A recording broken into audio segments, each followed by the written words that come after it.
Today we are going to discuss composite function and inverse of a function. So let us start composite function. Now we have listened this word composite. What does it mean? When we say composite, that means made up of. When I say composite number like 6, it is product of 2 into 3. That means we can say 6 is made up of 2 and 3. Same composite function. These are the functions which are made from combining two or more functions. For example, f of g, g of f, g of g, and f of g of h. These are some symbols for composite function. How these are written? For this, let us suppose f of x is sin x and g of x is x plus 1 upon x minus 1. When I say fog x, remember fog means f of g of x. In verbal form, f is spoken first, but officially g is applied first. Then definition of g of x is x plus 1 upon x minus 1. So f of x plus 1 upon x minus 1 is sine of x plus 1 upon x minus 1. Similarly, g of x, g of f of x, it is g of sine x because f of x is applied first. Now I am applying definition of g on sine. That means x plus 1 upon x minus 1 is written as sine x plus 1 upon sine x minus 1.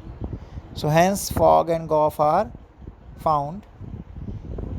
Again, suppose f of f. Now f of x is f of sine x. Applying the definition of f, and again applying definition of f on sine x, so that means sine of x.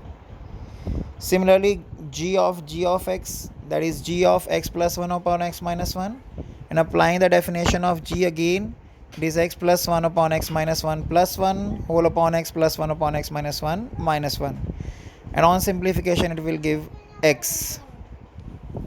From here, let us so from here one or two things are clear, that fog and gof, they are not necessarily equal. They may or may not be equal. So we can say in general fog and gof are not equal. Now from here one question arises, that all f and g can be combined, means is there any condition for finding composite function? Answer is yes. And from the diagram we can see, if f is a function from a to b, g is a function of from b to c, then gof is a combined function from a to c. So from here this thing is very much clear, that range of f must be subset equals to domain of g. So we can understand by saying first and second, range of first function should be subset equals to domain of second function. So then we can apply, or we can find fog or gof. Then is fog is equal to gof? So as we discussed, in general it is not true, but if fog of x is equal to x, then gof x must be x. This is for sure. Let us understand these function in roster form. So f from 134 to 125 is a function, and g from 1 to 5 to 1 to 3 is another function given by f is equal to 1 comma 2 ordered pair 3 comma 5 4 comma 1, and g is equal to ordered pair 1 comma 3 2 comma 3 and 5 comma 1. So we have to write gof. So gof means g of f of x. So what values of x I am going to put here? Obviously the values of x which are in domain of f, because I am putting x from x in f of x. So three cases arise when x is equal to 1, x is equal to 3, x is equal to 4. Three values are there. So I'll put 1 by 1. When x is equal to 1, gof becomes g of f of 1. Now in f, 1 becomes 2. 1 is connected with 2. So f of 1 is 2. so that g of 2 is there, and in g 2 is connected to 3, so g of 2 is 3.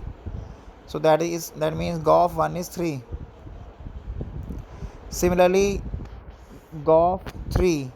Now g of f of 3. Now f of 3 is 5 and g of 5 is 1, so that it is 1. Finally, x is equal to 4, g of f of 4. Now when x is equal to 4, 4 is connected to 1, and in g 1 is connected to 3, so finally it is 3. So that g of x can be written as, when I have put x overall it is 3, when I put 3 overall it becomes 1, and when I put x is equal to 4 overall it becomes 3. So 1 comma 3, 3 comma 1 and 4 comma 3, it is g of x. Now one more thing is clear from this question and above Venn diagram, that domain of f or first function is overall domain of g of, and range of g is range of g of. So this thing we should remember. Now let us come to inverse of a function. Now when I say inverse, that simply means a function which is reversing the pre-images and images of function. So if f is a function from a to b, then its inverse is a function from b to a, and written as f inverse. And students, remember, f inverse doesn't mean here 1 by f. So what is the meaning of inverse? Let us understand this by example. One example, f of x is equal to 3x plus 4 upon 5x minus 7, and g of x is equal to 7x plus 4 upon 5x minus 3. If I put x is equal to 2 in f, so f of 2 becomes 10 by 3. You can check, calculations are simple. Now if I am putting x is equal to 10 by 3 in g of x, so you can see 7 into 10 by 3 plus 4 upon 5 into 10 by 3 minus 3, and after simplification it becomes 2.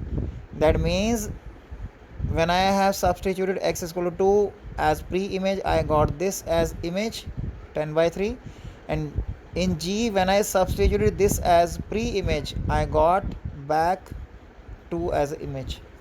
So we can say g is inverse of f, and also f is inverse of g. Now if I find fog x, where f and g are above function, in case I find fog x, so fog x means f of g of x, so it is 7x plus 4 upon 5x minus 3. Then I am applying the definition of f. This is 3 into 7x plus 4 upon 5x minus 3 plus 4 whole upon 5 into 7 plus x plus 4 upon 5x minus 3 minus 7. After calculation it becomes x. And surely if you find g of x, it will come out to be x. You can check. So that is why I told you, if fog x is x, then g of x is also x. That means f and g are inverse of each other. Remember. And what is the condition for a function to be invertible? How we can say a function is invertible? Now look at this Venn diagram which I am going to draw. Now if a to b there is a function like this, this cross means one point is non-mapped. So f is a function from a to b, and its inverse should be from b to a. But you can easily see that b is not in the condition to behave like domain, because two conditions are there. One element is free and one pre-image is giving two images. So for a function to be invertible, two things should be there. One, there should not be any free element in the codomain, that is function must be onto, and every pre-image should have different image, that means function should be 1 1. So only 1 1 onto functions are invertible. So that means for a function to be invertible, it must be 1 1 as well as on 2. This is the condition for a function to be invertible. So that's it. That's all for today. Take care. Have a nice day. Thank you.